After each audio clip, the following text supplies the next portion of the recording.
अगर आप हमारे पास इंग्लिश सीखना चाहते हैं तो आपको बस इस नंबर पे फ़ोन करना है।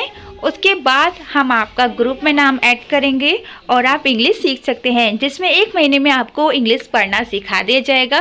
फिर आपको चाहे बिल्कुल इंग्लिश ना आती हो, आपको फिर भी इंग्लिश सिखा दी जाएगी। जल्दी से कॉल कीजिए। में ही आप इससे बहुत सारी चीजें सीखने को मिलेगी।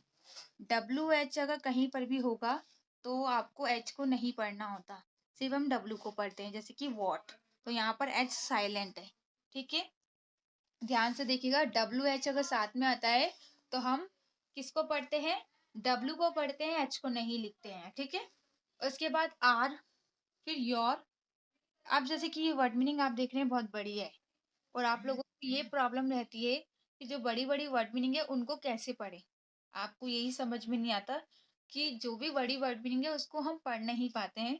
तो बहुत ही आसान तरीका है। पहले आपको क्या करना है, पहले आपको स्टार्ट यहाँ तक पढ़ना है। एक्स, क्या पढ़ना है? एक्स। मैंने बताया था कि एक्स को एक्स कश पढ़ते हैं, तो ये है। पहले ई को हमने ए पढ़ना है, अगर कहीं पर भी शुरू में होगा। फिर इसको कश पढ़ना है।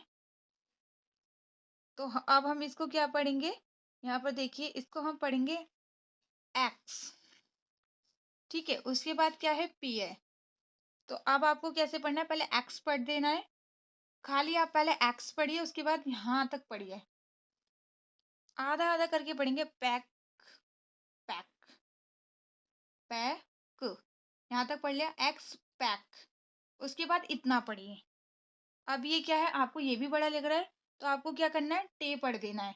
टी ए को टे पढ़ेंगे, टे। अब बचा ये, तो इसको क्या पढ़ेंगे? श ज। मैं यहाँ पर लिख देती हूँ, फिर आपको एक साथ समझाऊंगी। अब इसको ऐसा क्यों पढ़ा है? पहले टी आई को शाह पढ़ते हैं, मैंने बताया था। कहीं पर भी TION होगा तो उसको सन पढ़ते हैं, लेकिन क्योंकि यहाँ पर जा भी है, वैसे तो हम इसको सन ही पढ़ रहे हैं। TION को सन पढ़ना, लेकिन जा एस को लास्ट में शाह की जगह जा पढ़ते हैं। कहीं कहीं जा पढ़ते हैं, कहीं कहीं शाह पढ़ते हैं।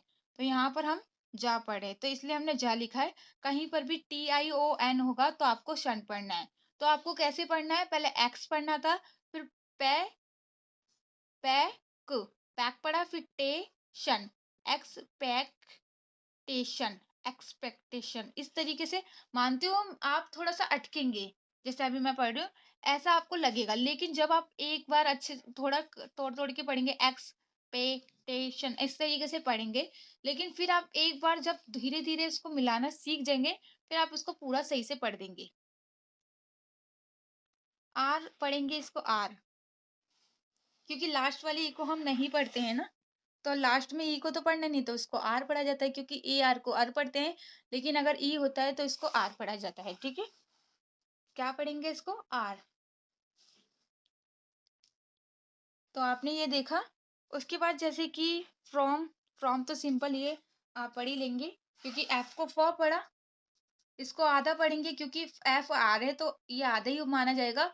और ओ को ओ पढ़ते हैं अगर बीच में होता है, एम को माँ पढ़ते हैं। तो फ्रॉम हो गया, ठीक है। और ए अगर कहीं पर भी अकेला होता है तो ए को आ पढ़ते हैं। ए को ए नहीं पढ़ते हैं अगर वो अकेला होगा, उसको हमेशा आ पढ़ते हैं, ठीक है। अब है, आप इसको पढ़िए, इसमें भी आप गलती करेंगे। एक बार आप खुद पढ़ के देखिए इसको क्या पढ़ेंगे। पढ़िए। पहले हम पढ़ेंगे हस, क्योंकि यू को तो आ पढ़ते हैं, मैंने बताया था। वैसे तो सिंपल है, आप लोग बोलते भी हैं, लेकिन मैं पढ़ने का तरीका बता रही हूँ। इसको आपके पढ़ेंगे हश, हश, ठीक है। उसके बाद आपको क्या पढ़ना है? BND, band, husband. कैसे पढ़ना है? BND, band. हस पढ़ेंगे, फिर बैंड पढ़ेंगे, तो आपको बहुत आसानी से समझ में आएगा। लेकिन हस्बैंड अगर एकदम से बोलेंगे, थोड़ा सा कंफ्यूज, थोड़ा सा घबरा जाएंगे आप। अगर आप स्टार्टिंग कर रहे हैं रीडिंग की, तो तोड़ तोड़ के पढ़िए, यानी कि उसको छोटा छोटा करके पढ़िए, तब आपको अच्छे से समझ में आएगा, ठीक है। तो इसको यहाँ पर मैं बैंड लिख देती हूँ, ठीक है। उसके बाद ये वाली लाइन पढ़िए। को बता देती हूँ कि कहीं पर भी एल के बाद डी होता है तो हम किसको नहीं पढ़ते हैं? एल को नहीं पढ़ते हैं। मैंने बताया था कि एल के बाद अगर डी होता है तो हम एल को साइलेंट रखते हैं। मैंने आपको नोट्स भेजे होंगे, उसमें देखिएगा, ठीक है। तो इसको हम क्या पढ़ेंगे? एस एच को हम शाह पढ़ेंगे, यहाँ लिख देती हूँ क्योंकि यहाँ जगह नहीं है। एस एच को हमने शाह पढ़ा, उसके बाद ओ और यू को ऊ की मात्रा पढ़ते हैं, तो हमने क्या पढ़ा, शू। उसके बाद एल तो साइलेंट है क्योंकि ये डी के बाद है। एल अगर डी से पहले होगा तो हम एल को नहीं पढ़ेंगे, तो हम किसको पढ़ेंगे, क्योंकि एल साइलेंट होता है तो डी को ही पढ़ना होगा, तो इसको क्या पढ़ेंगे, शुड पढ़ेंगे।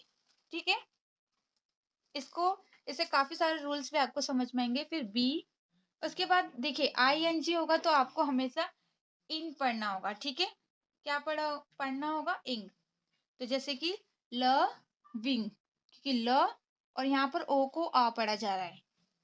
ठीक है, अब ओ को आ क्यों पढ़ा जा रहा है, क्योंकि कहीं कहीं ये रूल्स होते हैं कि कुछ चीजें ऐसी होती है जो रूल से अलग होती है, तो यहाँ पर आपको आ ही पढ़ना होगा। ठीक है, तो मैं यहाँ हिंदी में लिख देती हूँ, लविंग। उसके बाद कैरिंग, तो यहाँ पर भी आई एन जी तो हम इंग पढ़ रहे हैं। ठीक है, एक बार देख लीजिए, कोई प्रॉब्लम हो, कुछ चीज समझ में ना आए तो आप मैसेज कर सकते हैं।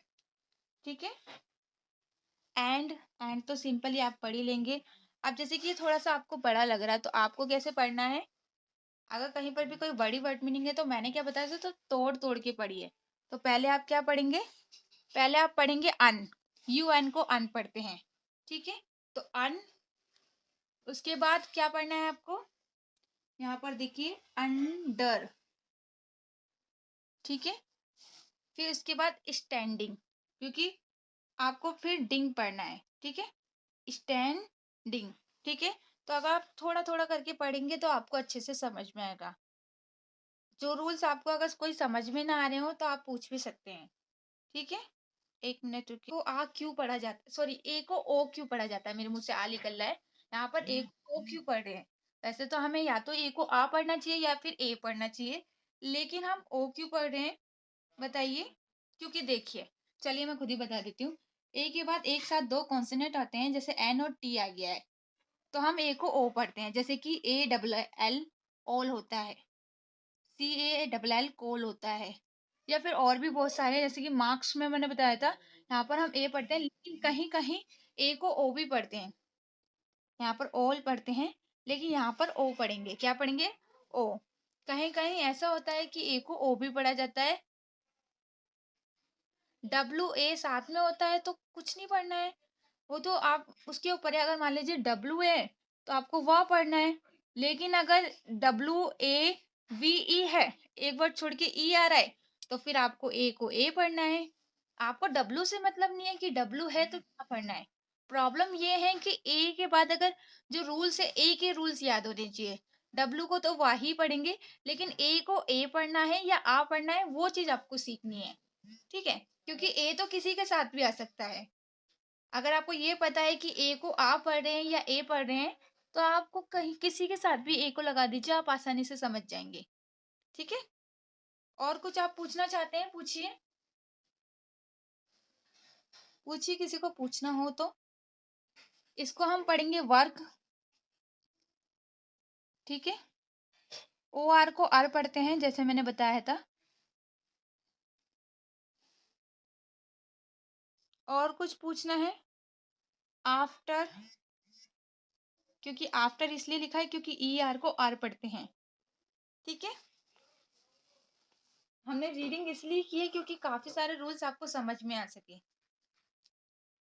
देखिए, ये इसको बड़ा पढ़ी क्यों रहे हैं, आप उसको अलग अलग करके पढ़ लीजिए।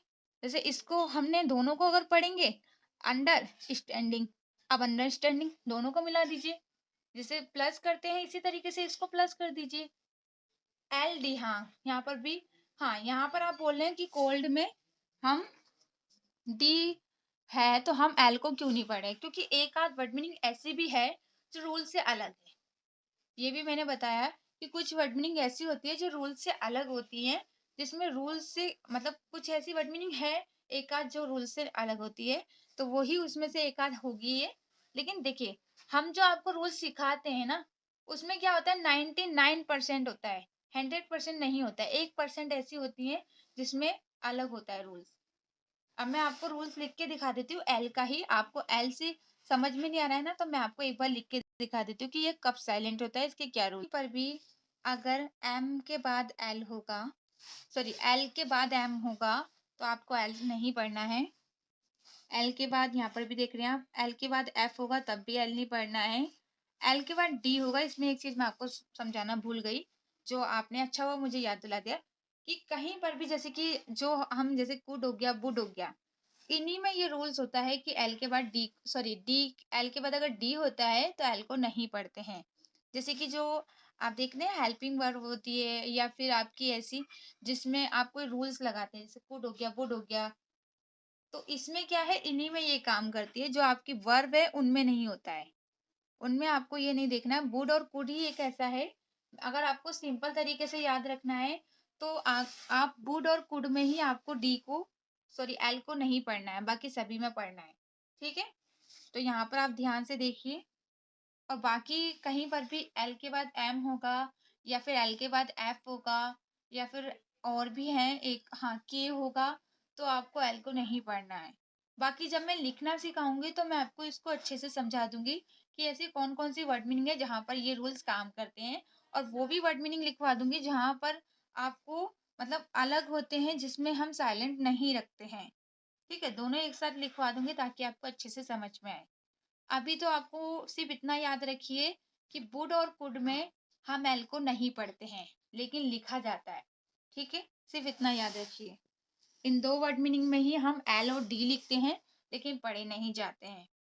बाकी मैं आपको लिखने वाली क्लास में आपको ये रूल्स दोनों लिखवा दूंगी कि कौन सी वो वर्ड मीनिंग है जिसमें हमें, जैसे ऊपर आप देख रहे हैं एल के बाद एम है, क्या इसमें भी कुछ ऐसे हैं जिनमें पढ़ा जाता है, तो मैं वो भी लिखवा दूंगी। ठीक है, हाँ वीडियो आपको मिल जाएगी। तो अच्छा हुआ आपने क्वेश्चन करा, क्योंकि इससे आपको और अच्छे से समझ में आ गया होगा। तो इसको लिख लीजिए, फिर मैं आपको समझ में आया होगा कि कुछ ऐसी वर्ड मीनिंग भी होती हम आ पढ़ते हैं, और कुछ ऐसी होती हैं जिसमें ओ पढ़ते हैं। तो वैसे तो ज्यादातर ओ ही पढ़ा जाता है, लेकिन कुछ गिनी चुनी वर्ड मीनिंग ऐसी भी होती है जहाँ पर आ पढ़ते हैं, तो इसलिए हम यहाँ पर ओ यू को आ पढ़ रहे हैं। ठीक है, तो इसको लिख लीजिए, फिर मैं